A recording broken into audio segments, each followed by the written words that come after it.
오늘은 설날 연휴지만 교회력으로는 산상변모주일입니다.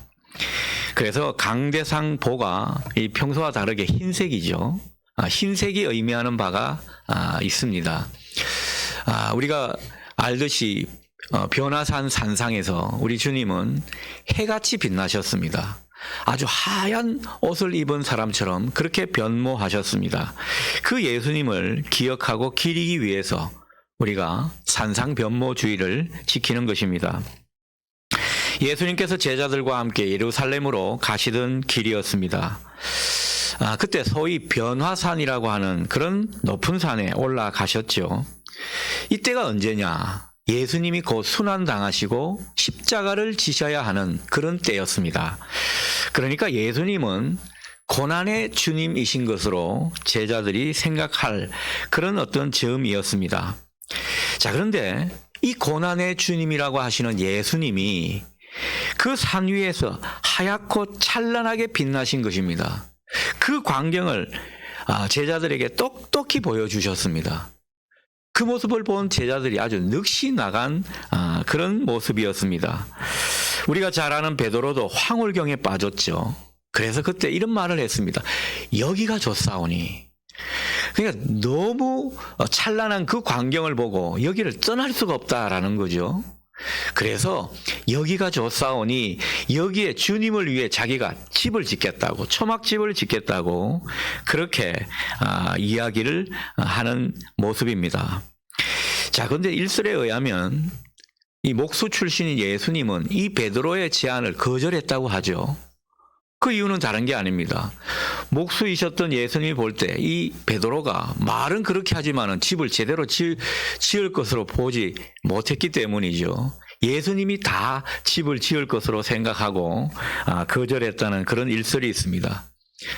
다 유머 우스갯소리가 되겠죠. 자, 예수님이 변화산에서 이렇게 변모하신 모습, 우리가 그것을 기리고 있는데 그 이유가 뭘까? 고난의 주님이 바로 영광의 주님이라는 그 사실을 우리에게 똑똑히 알려주기 위함입니다. 여러분, 우리가 예수 그리스도를 믿고 하나님의 사람으로 살아가면서 때로는 고난을 피할 수가 없습니다. 그래서 이 고난 가운데 우리는 좌절하고 실망하게 됩니다. 희망의 끈을 놓치게 되죠. 그런데 그 고난의 주님이 바로 영광의 주님이라는 이 사실을 우리가 바라보도록 하기 위해서, 그래서 고난 가운데 주님을 바라보는 그 모습으로 새롭게 희망을 품고 살라고 영광의 주님의 모습을 우리에게 알려주시는 것입니다. 그래서 우리가 이 땅 가운데 살아가는 것은 이 영광의 주님의 그 빛을 받아서 살아가는 모습이라고 해도 과언이 아니겠습니다.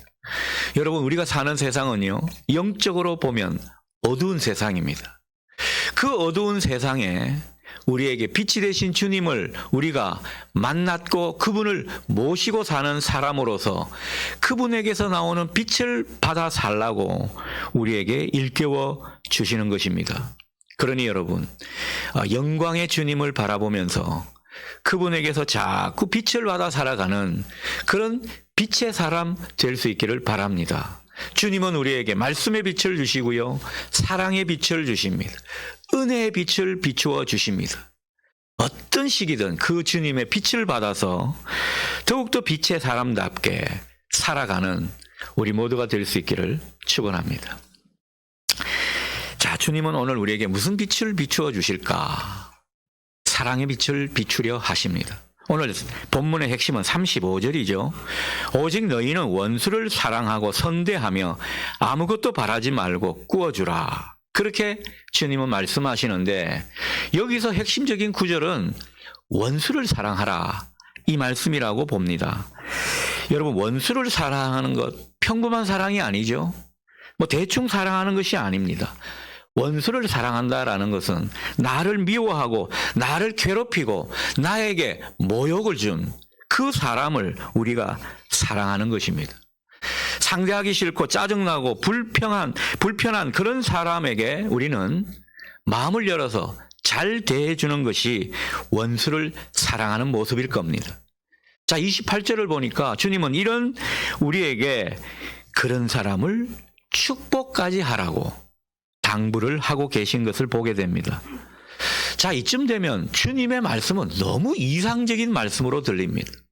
너무 교과서적인, 우리와는 동떨어진 말씀으로 들리기 쉽습니다.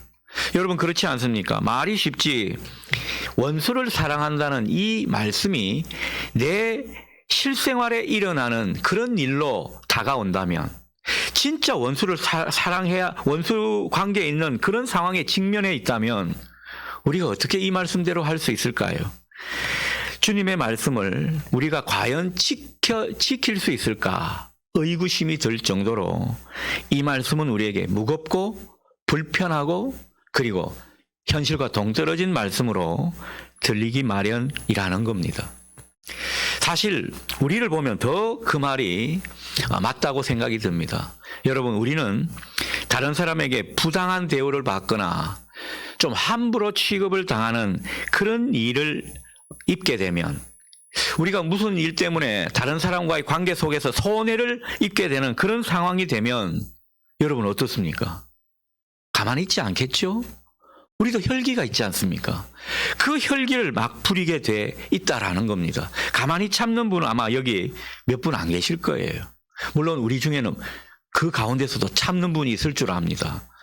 제가 볼 때 몇 분은 계세요. 그러나 대부분은 그렇지 않다라는 겁니다. 핏대를 높이면서 말로 거세게 싸우는 그런 모습을 보일 수 있을 겁니다. 아니면 그 당시에는 뭐 참는 척해도 나중에 보복하고 나중에 더 센 걸로 돌려주고자 하는 그런 어떤 마음을 먹는 분도 있을 겁니다. 아무튼 우리는 받은 것을 되돌려주고 내가 아픈 만큼 응징하고자 하는 그런 속성이 우리에게 있다라는 거죠. 우리는 자존심이 무척 센 사람들입니다. 다들 한 자존심 하시지 않습니까? 자존심이 세기 때문에 우리가 억울하게 무시당하고 비난받게 되면 꼭 그것을 몇 배로 돌려주고 싶은, 그래야 직성이 풀리는 그런 근성이 우리 가운데 있다라는 거죠. 여러분은 뭐 점잖게 저는 아닙니다 하는 표정이지만은 우리는 다 사람인지라, 연약한 인생인지라 얼마든지 이런 근성이 나타날 수 있다라는 거죠. 자, 그런 우리의 존재인데 주님은 그런 우리 모습을 모르시는 분같이 한술 더 떠서 이렇게 말씀하십니다. 32절에서 33절을 볼까요? 쉽게 풀이하면 이런 말씀이죠. 너희에게 잘 대해주는 사람, 너희들이 잘 해주고 싶은 그런 사람만 잘 대하면 그건 아무것도 아니다. 죄인들도 그만한 일은 하지 않느냐. 악한 사람들도 그렇게 한다. 이렇게 우리에게 말씀하고 있는 겁니다. 사랑하는 사람들만 사랑하는 것, 칭찬받을 일이 못 된다라는 거죠. 우리는 가까운 사람, 사랑할 수밖에 없는 그런 사람도 사랑하기가 어려운 그런 때로는 만나는 우리들인데, 그렇게만 하면 칭찬받을 일이 아니라는 겁니다.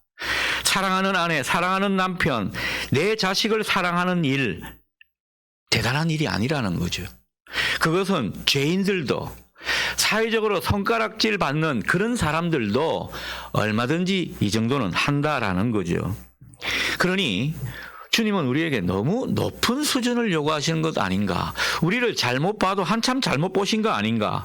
우리에 대한 주님의 기대가 너무 크신 것 아닌가? 이런 생각이 드는 말씀이 되겠습니다. 주님이 너무 기대를 크게 가지시면 실망도 크실 텐데, 그런 생각이 드는 대목입니다. 자, 여기서 우리가 주님께서 무엇을 우리에게 바라실까, 그것을 생각해 보면 좋겠습니다. 여러분, 주님께서 이런 말씀을 하시면서, 교과서적인 말씀, 너무나 이상적인 말씀을 하시면서 우리에게 바라시는 것이 무엇일까, 그 점을 생각해 보는 겁니다. 이 말씀을 묵상해 보면 주님이 바라시는 것은 다른 게 아닌 것 같아요. 자꾸 세상 사람들과 뭔가 비교하듯이 말씀하시죠. 우리가 살아가는 모습, 우리가 세상살이 하는 그 모습은요, 세상 사람들이 하는 대로 그냥 따라 사는 그것이 아니어야 한다는 점을 우리에게 말씀하고 있는 것 같습니다. 여러분, 세상 사람들은 자기 하고 싶은 대로 하고, 자기가 사랑하고 싶은 사람들만 사랑하고, 자기한테 잘 대해주는 그런 사람들에게만 선대하는 모습이라고 말씀하고 있는 겁니다. 그러나 우리가 주님을 믿고 따르는 사람으로서 우리의 삶은 좀 달라야 한다. 이 점을 먼저 말씀하시는 겁니다. 세상 사람들은 상대가 나한테 어떻게 하는지 그것을 봐가면서 내 행동과 그리고 그 사람에 대한 나의 모습을 결정하는 그것이라고 하는 거죠. 뿐만 아니라 세상 사람들은 그렇습니다. 눈에는 눈, 이에는 이, 그런 방식으로 자기와 대립하고 갈등하는 그런 사람 반드시 응징하고 싸우는 그런 모습이라는 거죠. 그게 세상 사람들의 모습이라는 거죠. 그러니 세상 사람들은요, 일단 본성적으로 평화를 도모하지 않습니다. 서로에 대해서 으르렁거립니다. 잘 용납하지를 않습니다. 이게 하나님 믿지 않는 사람들의 모습이라는 거죠. 틈만 나면 서로 내가 잘했다, 네가 잘났냐, 뭐 이러면서 아웅다웅하고 다투면서 서로에게 되갚아 주려는 그런 마음들이 많이 있다라는 거죠. 문제는 세상 사람들이 이렇게 살아가는 방식으로는 싸움과 갈등이 끝나지를 않는다라는 겁니다. 세상 사람들이 하는 방식으로는 결코 갈등이 종식될 수가 없습니다. 그곳에 평화가 찾아올 수 없다라는 거죠. 여러분, 이스라엘과 하마스 전쟁, 이 중동의 현실을 한번 보십시오. 그들이 얼마나 역사적으로 계속 반복되는 갈등과 싸움을 이어오고 있는지 한번 잘 떠올려 보실 수 있기를 바랍니다. 한쪽이 테러하면 다른 한쪽이 무령으로 응징하는 모습입니다. 그래서 또 한쪽이 도발하고 되갚아 주려 하고 그러다가 전쟁이 나는 그런 모습을 우리가 반복적으로 보지 않습니까? 싸움이 그치지를 않습니다. 계속해서 눈에는 눈, 이에는 이, 아니 그보다 더한 것을 되갚아 주려는 이런 갈등과 싸움의 고리가 끊어지지 않는다라는 거죠.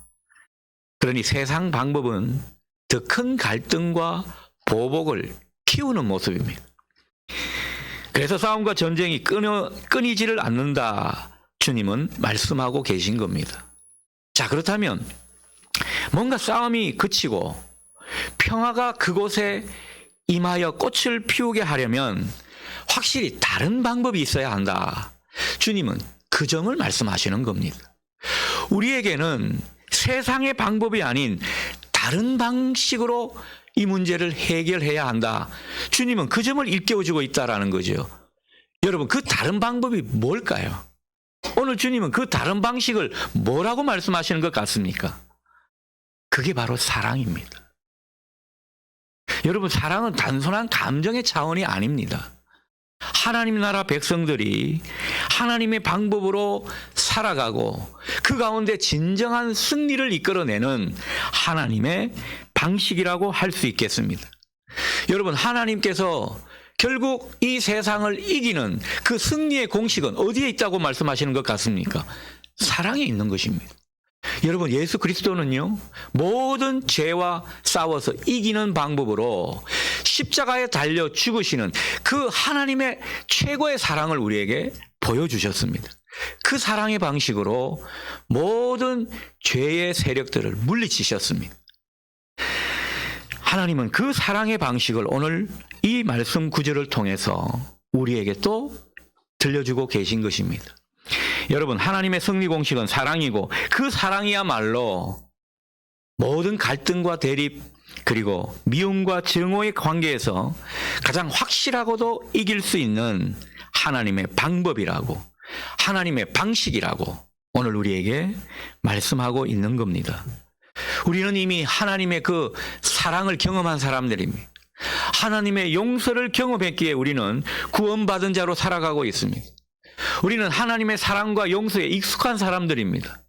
그런데 하나님의 사랑과 용서를 우리는 받기만 합니다. 그리고 사랑과의 관계 속에서는 이 받은 사랑과 용서를 잘 보여주지를 않는다라는 거죠. 왜 그렇습니까? 우리도 여전히 세상 사람들처럼 살기 때문입니다. 우리의 방식은 달라야 한다. 우리의 행동은 다른 모습으로 나타나야 한다. 그 점을 우리에게 일깨워주고 있습니다. 세상 사람들은 상대의 행동을 봐가면서 거기에 따라서 내 행동을 결정합니다. 그러니 뭐 보복하고 응징하는 게 다반사죠. 그러나 하나님을 믿고 따르는 예수 그리스도를 주로 온전히 모시고 사는 사람은요, 상대의 행동과는 상관없이 하나님의 방법을 택해야 한다. 하나님의 방식을 택해야 한다. 그 사랑의 길을 선택하며 가야 한다. 오늘 우리에게 말씀하고 있는 겁니다. 자, 문제는 우리의 실존이 단순하지가 않다는 거죠. 여러분, 우리의 실존은요, 하나님의 방식으로 자꾸 올라가야 하는데, 우리의 실존 속에서 사탄은 자꾸만 세상 방식으로 우리를 끌어내리려 합니다. 이 싸움이 끊이질 않는 것이 우리의 실존입니다. 사탄은 언제나 사람들에게 순간적인 감정을 참지 말라고, 그리고 그 감정을 분출하라고 부추기는 것입니다. 그래서 사람들이 폭발하죠. 그래서 사람들이 막 욕설을 하게 되는 겁니다. 심지어 폭행까지 서슴지 않게 되는 거죠. 다 사탄에게 종용되어서 사탄이 부추겨서 그런 모습을 보이고 있는 것입니다. 사탄이라는 존재는 우리 마음을 자꾸 어둠의 수준으로 끌어내리려 합니다. 그러나 하나님의 영이신 성령님은요, 우리를 좀 멀리 보고 심호흡을 크게 해서 하나님의 차원으로 자꾸 올라가라고 우리에게 인도하시고 일깨워 주십니다. 그래서 하나님의 방법을 따르고 빛으로 나아가라고, 마침내 우리의 마음을 하나님의 승리 공식으로 끌어올리라고 우리를 종용하시고 우리에게 도우시고 힘을 주시는 분이 바로 성령님이십니다. 그 성령님의 인도함으로 인해서 우리는 하나님의 방식을 자꾸 따라가게 되는 것이죠. 여러분에게 이 은혜가 있기를 소원합니다. 자, 문제는 그럼에도 불구하고 우리의 실생활에서 이게 쉽지 않다는 겁니다. 저만 하더라도 이번 일주일 쭉 되돌아보면요, 이게 무지무지 어려웠음을, 쉽지 않았음을 토로하게 됩니다. 자, 그렇다면 하나님께서 하나님의 승리 공식으로 우리 삶을 이렇게 올라오기를 바라고 그 하나님의 명령을 이루기를 바라는데, 구체적으로 우리에게 어떻게 하라고 이 말씀을 주시는가? 그냥 우리 혼자서 알아서 하라고 이 말씀을 주시지는 않을 겁니다. 분명히 하나님의 방법이 있습니다. 하나님의 책략이 있다라는 거죠. 하나님의 지혜가 이 속에 있다라는 겁니다. 우리의 실존과 우리의 인격을 감안하게 되면 아무리 좋은 것이라고 해도, 아무리 하나님 방법이라고 해도 이것을 현실에서 이루기는 어렵습니다. 쉽지 않습니다. 현실적으로 가능할까 의구심이 들 수도 있습니다. 근데 주님은 가능하다 말씀하고 있습니다. 어떻게 해야 하는 것입니까? 우리가 잘 아는 대통령 중에 링컨 대통령이 있습니다. 여러분 잘 아시다시피 링컨 위인 전기를 보게 되면, 야, 이런 분이 있나 싶을 정도로 참 훌륭한 분 아닙니까? 그러나 이 링컨 대통령도 한 인간이라고 볼 수 있겠습니다. 이분도 사람인지라 때때로 감정이 막 폭발할 때가 있었다라는 거죠. 여러분, 감정이 폭발해서 화가 절정에 다다르는 그 순간 링컨은 무슨 행동을 선택했는 줄 아십니까? 자기 감정이 폭발하고 화가 절정에 이르러서 사람에게 그것을 쏟아부으면 링컨은 그만큼 존경받는 인물이 되지 못했을 겁니다. 근데 그때 이 링컨은 놀랍게도 그 상황에 편지를 썼다고 합니다. 자기의 그 끓어오르는 감정, 분노, 그리고 화가 치밀어 오는 그 모든 자기의 상태를 편지에다가 다 쏟아부었다라는 거죠. 편지에다가 다 쏟아붓듯이 그렇게 글을 쓰고, 그리고 나서는요, 놀랍게도 그 다 쓴 편지를 난로에 넣어버렸다고 합니다. 재가 되도록 만들어 버린 거죠. 그리고 나서는 조용히 앉아서 다시 새로운 편지를 썼다고 합니다. 근데 희한한 거는 그 감정을 다 쏟아냈더니만 그 이후에 쓴 편지는 너무도 훌륭한 편지가 되었다라는 거죠. 뭐 원수 같은 사람에게 편지를 쓰든 보기 싫은 사람에게 편지를 쓰든 링컨은 다 이런 마음으로 편지를 썼다고 합니다. 그러니 정적도 품을 수밖에요. 이런 일화를 듣게 되는데 여기서 한 가지 인사이트가 생겨나는 것 같습니다. 여러분, 링컨이 화가 절정에 다다르게 되는 순간 편지를 썼다고 하는데 그 편지를 쓰는 게 우리 그리스도인들에게 뭘까요? 뭘까요? 그게 기도입니다. 여러분, 기도는 우리가 정돈된 상태에서 오늘같이 예배를 드리는 가운데 점잖고 훌륭한 모습으로 하나님 앞에 아뢰는 것, 그게 기도가 다가 아닙니다. 여러분, 그러면은 주일 예배만 있으면 되게요. 왜 새벽 기도회가 있고 왜 금요 철야 같은 게 있습니까? 우리 마음 가운데 있는 그 쓰라린 감정들, 폭발하고 싶은 내 감정들, 다른 사람들에 향하여서 분노하고 정말 보복하고 싶은 그 마음들을 하나님께 편지를 쓰면서 쏟아내기 위해 우리는 또 그런 기도의 자리를 갖게 되는 것 아닙니까? 그래서 하나님께 내 쓰라린 마음들을 다 쏟아내는 것, 그것이 바로 기도라는 거죠. 여러분에게 이 기도가 있기를 축복합니다. 이 기도가 없는 사람이 때로는 병이 들어있는 겁니다. 예수를 믿어도 치유가 필요한 거죠. 그래서 이번 특별 새벽 기도회는 하나님이 우리를 치유해 주시는 그런 차원으로 새벽 기도회를 가지려고 하는 것입니다.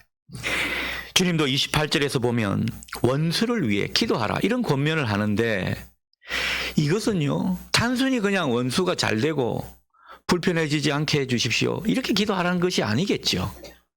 내 마음을 다 하나님께 쏟아내라, 그 점을 우리에게 당부하시는 내용인 것입니다.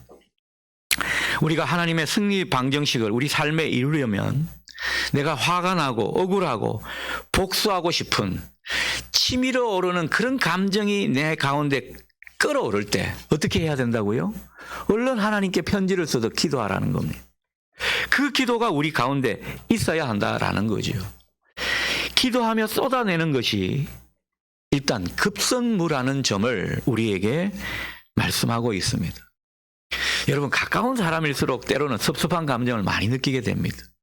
우리가 저 멀리 있는 사람에게 상처받는 게 아닙니다.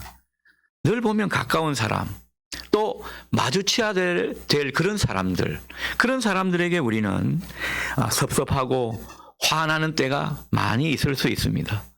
그럴 때 여러분, 사람과 씨름하지 말고 사람에게 다 쏟아내지 말고 일단 하나님께 편지를 쓰듯 기도하시는 저와 여러분 되실 수 있기를 바랍니다. 여러분, 그 가운데 하나님께서 우리의 상한 마음을 받아주실 겁니다. 우리의 악한 감정을, 쓰라린 그 감정을 보듬어 주실 겁니다. 그 악하고 쓰라린 감정을 우리에게 순한 감정으로, 편안한 마음으로 바꾸어 주시기 위해 우리를 위로해 주실 줄 믿습니다. 이게 하나님이 우리 가운데 역사하시는 모습이라는 거죠. 하나님은 우리에게 좋은 선물만 주시는 선물의 자판기가 아닙니다. 하나님은 인격적인 분이십니다. 우리의 내면을 마주하면서 우리를 위로하시고 우리에게 용기를 주시고 우리의 그 상한 거, 나쁜 것들을 바꾸어 주시는 이 하나님이심을 새롭게 믿으시는 우리 모두 될 수 있기를 바랍니다. 그래서 하나님의 승리 방정식으로 우리를 올리시고자 하는 이 하나님의 마음을 이 아침 우리 모두가 새롭게 깨달을 수 있으면 좋겠습니다. 이 하나님 믿고 여러분 그렇게 해보십시오. 자, 여기서 중요한 것 한 가지는 우리가 기도하며 주님께 마음을 드리는 것, 이것을 지금 말씀을 드렸는데요. 이렇게 주님께 긍휼을 구하는 기도가 먼저 있어야 되고, 그 다음 하나는 뭐가 있어야겠습니까? 주님 말씀대로 살아내는 것, 그 주님의 명령에 순종하는, 그 순종하고자 결단하며 주님께 더욱 나아가는 이 모습이 필요합니다. 예를 들어서 원수도 사랑하라. 한번 사랑해 보는 겁니다. 정말 사람 같지 않은 사람을 받아주는 겁니다. 근데 우리는 주님의 말씀을 머리로는 아는데 그 말씀대로 시도해 보질 않는 거죠. 이 말씀대로 살아내고자 하는 것은 믿음의 결단입니다. 우리에게 기도를 부탁하시고 이 믿음의 결단을 보이실 때 성령님께서 이 두 가지를 아우르시면서 역사하실 줄 믿습니다. 그래서 하나님의 승리 방정식으로 우리를 끌어올리시는 거죠. 우리에게 분명 이길 수 있는 힘과 지혜를 주시는 것입니다. 우리에게 중요한 것은 기도하는 것과 동시에 적극적으로 주님의 이 명령을 따르고자 힘쓰는 모습입니다. 그래서 이 기독교는 기도하면서 믿음의 행동을 보일 때 놀라운 하나님의 역사를 본다고 거의 공식처럼 말씀하게 되는 것입니다. 우리가 힘들지만 적극적으로 그 사랑을 실천하고자 할 때 주님은 결코 우리를 외면하지 않으십니다. 반드시 성령이 역사하시도록 인도해 주실 줄 믿습니다. 이 사실을 알고 그 사실대로 믿고 해보는 것이 중요한 겁니다. 주님은 36절처럼 하나님처럼 우리가 자비로운 사람이 되기를 또한 바라고 계십니다. 마찬가지로 이것도 우리의 의지로 되는 것이 아닙니다. 하나님처럼 자비로운 사람, 이것은요, 우리의 겉모습은 그렇게 흉내를 낼 수 있지만은 실제적으로는 그렇게 될 수가 없습니다. 어떻게 가능합니까? 하나님께 연결돼야 가능한 거죠. 그래서 이 주님의 위대한 사랑의 명령, 주님이 우리에게 특별히 당부하시는 이 모습은 주님과 연결되는 통로가 우리 가운데 있어야 되는 겁니다. 여러분, 우리 속을 자꾸 공사해가지고 이 속에 하나님과 연결되는 통로가 여러분 모두에게 만들어질 수 있기를 바랍니다. 여러분, 이 연결 통로가 만들어지는 그 방법이 뭘까요? 우리 속을 깊이 파야 하는 것인데 우리 속을 깊이 파는 모습이 뭐냐라는 거죠. 앞서 말씀을 드렸습니다. 자꾸만 하나님의 은총과 긍휼을 구하는 기도를 여러분이 드리시면서 주님의 말씀대로 해보는 것, 시도하고 또 때로는 안 되더라도 다시 한번 시도하고 그 말씀대로 하고자, 그 명령에 순종하고자 힘쓰는 겁니다. 여러분, 희한하게도 그 가운데 우리에게는요, 자꾸만 하나님께 연결되는 통로가 완성돼 갈 줄 믿습니다. 이 연결 통로가 쫙 세워지는 거죠. 그래서 어떤 분은 주님, 그러면은 이 쓰라린 감정이 쑥 내려가는 겁니다. 하나님의 위로가 쑥 밀려오고 하나님의 평화가 내 마음속에서 솟아나는 거죠. 여러분, 연결 통로가 제대로 되어 있는 분은 이 은총을 누릴 수 있습니다. 이 연결 통로가 없으니까요, 기도해도 마음이 여전히 힘든 겁니다. 여러분, 부디 바라기는 여러분의 영성 생활을 통해서, 여러분의 경건의 모습을 통해서 더욱더 하나님과 확실한 연결 통로가 생겨날 수 있기를 주님의 이름으로 축원합니다. 그렇게 될 때 성령님은 우리 가운데 역사하십니다. 위로부터 오는 지혜를 공급해 주시고요, 하나님의 마음과 주님의 그 사랑, 그리고 주님이 사람들에게 공감하셨던 그 공감의 능력도 우리 가운데 전해질 줄 믿습니다. 여러분, 목사로 살아가 보니까 그렇더라고요. 연결 통로는 여러분 있지 않겠습니까? 의심하는 표정입니다. 연결 통로가 있는데도 그 관이 있으면 뭐합니까? 이걸 제대로 사용하지 않는데 자꾸 주님께 연결되고자 하는 그런 모습으로 주님을 찾고 주님께 기도하고 말씀대로 해보는 이 모습이 없으면요, 미안한 얘기지만 목회자로 살아가도 세상 사람들하고 똑같습니다. 얼마나 형편없는 인생인지 모릅니다. 그러니 그 연결 통로를 구축하는 것이 중요하고 그 연결된 통로로 하나님께 자꾸 이루고자 하는 우리의 예씀과 힘씀이 필요한 줄 믿습니다. 여러분에게 이 은혜가 있기를 소원합니다. 우리는 자꾸 우리의 기존의 관성대로 문제를 해결하려 합니다. 화나면 그냥 화내고, 마음에 안 들면 미워하고, 안 되면 싸우고, 우리 한번 붙어볼까, 이런 마음으로 문제를 해결하려 하는데, 특히 우리 다음 세대가 그렇게 하지 않기를 바랍니다. 우리에게는 주님이 계시고 주님이 보내신 성령님이 계십니다. 그분이 주님과 우리를 연결시켜 주시는 줄 믿습니다. 그 가운데 우리는 얼마든지 하나님의 마음과 하나님의 능력을 얻게 된다라는 거죠. 마지막입니다. 주님은 35절 말씀을 통해서 적극적으로 사랑을 실천하며 또 자비와 긍휼의 사람이 되는 사람에게 하늘의 상급이 심히 크다, 이 점을 분명히 덧붙이고 계십니다. 하나님의 자녀로서 응당 해야 될 모습이라고 할 수 있는데 하나님의 자녀답게 사는 사람에게 정말 빛 되신 주님의 사람답게 사는 그런 사람에게 하나님은 반드시 높여주신다라는 거죠. 하나님은 이런 사람에게 상 주시고 높여주신다고 오늘 우리에게 약속을 하고 있습니다. 왜 그렇게 하실까 생각해 보면요. 이 모습이야말로 전능하신 하나님, 자비하신 하나님을 가장 신뢰하는 모습이기 때문입니다. 내 인간적인 방식, 내 관성대로 하지 않고 하나님의 방식을 자꾸 따라 취하고 그것대로 하려고 하는 사람은 누구보다도 하나님을 신뢰하는 사람이죠. 여러분, 하나님을 신뢰하는 사람에게 하나님은 언제나 상급으로, 축복으로 함께 하실 줄 믿습니다. 그것을 우리에게 가르쳐 주시는 겁니다. 그리고 하나님이 축복하실 때 어떻게 축복하시는지 그 원리를 보여주죠. 38절입니다. 우리 38절을 다 같이 읽도록 하겠습니다. 주라, 그리하면 너희에게 줄 것이니 곧 후이되어 누르고 흔들어 넘치도록 하여 너희에게 안겨주리라. 너희가 헤아리는 그 헤아림으로 너희도 헤아림을 도로 받을 것이니라. 아멘. 하나님은요, 하나님 바라보면서 때로는 사랑을 주고 용서를 전하고 주님의 마음을 나타내고 거기다 물질로 선용을 베푸는 그런 사람, 주님을 바라보면서 희생하고 헌신하는 그런 사람 반드시 갚아주신다. 어떻게 해요? 누르고 흔들어 후이 되도록. 하나님이 우리가 상상할 수 없는 그런 차원으로 우리에게 갚아주신다는 사실을 우리에게 약속하고 계신 것입니다. 믿음의 조상 아브라함은 이 약속을 믿고 하나님을 바라본 사람입니다.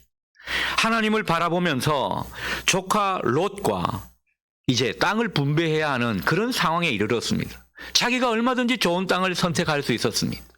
그런데 갈등을 피하고 싶었습니다. 이것 때문에 싸우고 싶지 않았습니다. 그래서 기꺼이 조카 롯에게 다 양보를 했습니다. 왜요? 하나님을 믿으니까. 하나님이 다 조정해 주실 것을 알았으니까. 그 하나님을 신뢰하는 모습을 하나님은 받으시고 아브라함을 믿음의 조상, 위대한 하나님의 사람으로 삼아주신 것입니다. 하나님이 얼마나 아브라함을 축복하셨는지 모릅니다. 롯은 자기가 보기에 좋은 땅으로 갔는데 그게 나중에 알고 보니 소돔과 고모라 땅입니다. 심판의 땅인 거죠.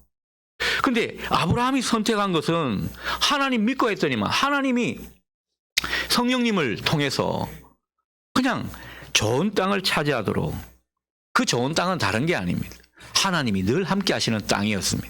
사람들이 볼 땐 척박한 땅인데 하나님이 함께 하시니까 그것에 기름진 땅처럼 곡식이 잘 나게 되고요. 이른 비와 늦은 비로 하나님은 함께 해주시는 그런 은혜를 베풀어 주셨던 것입니다. 여러분, 이 하나님을 새롭게 바라보실 수 있기를 바랍니다. 우리가 설 명절을 보내고 있습니다. 명절은 우리에게 은혜를 주시는 귀한 날이기도 하고 복음의 빛을 비추는 날이기도 합니다.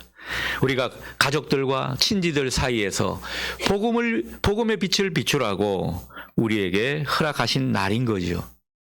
근데 요즘은 말로만 복음의 빛을 비출 수가 없습니다. 말로 빛을 비추는 시대는 끝이 났습니다. 우리는 하나님의 마음을 드러내야 주님의 그 사랑과 긍휼의 그 마음을 주님의 빛으로 담아내야 전해지는 세상 가운데 살고 있는 것입니다. 여러분, 우리가 힘들더라도, 내가 진짜 분하더라도 하나님 바라보면서 먼저 베푸십시오. 먼저 주십시오. 먼저 사랑을 베풀어 주십시오. 그래서 하나님의 마음과 성품을 보여주시기를 바랍니다. 하나님은 반드시 갚으십니다. 하나님은 후이되어 누르고 흔들어 여러분에게 안겨주실 줄 믿습니다. 여러분, 우리는 하나님의 마음과 동떨어져서 좁쌀 영감처럼 마음이 좁은 그런 인생으로 살아가는 사람들이 아닙니다. 용서와 사랑, 긍휼이 없는 냉정한 사람이 아닙니다. 보기 싫으면 안 보면 그만이고, 상대하기 싫으면 피하면 그만이지. 짜증내고 불편한 그런 사람 무시하면 그만이지. 내가 왜 그렇게 해야 돼? 이렇게 말하면서 무정한 사람으로 사는 인생들이 아닙니다. 우리는 주님을 닮아서 유정한 사람답게 살아야 합니다. 하나님의 마음을 우리의 모습 속에서 나타내야 한다라는 거죠.